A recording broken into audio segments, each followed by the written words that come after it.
Hello mga ka-Frenny! Mayong gabi sa inyong tanan. Nag-request na naman ang aking mga anak na magluto daw ako ng menudo.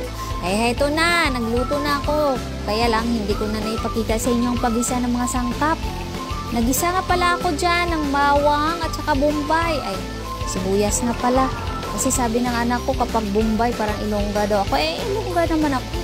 Tsaka ko inilagay ang karne ng baboy at atay. Tsaka nilagyan ko rin ng asin at paminta at pampalasa.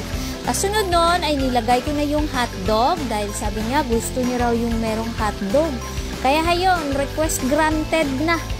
Carrots, patatas, raisins at pineapple tidbits na pala yung mga sangkap na inilagyan ko rin pala ng sili para merong kunting sipa.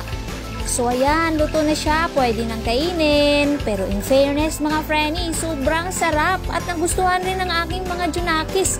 O heto na mga amo, ready to serve na, andit na kayo. Arat na mga Frenny, kain tayo. Sana magustuhan nyo rito ang aking videos. Thank you for watching.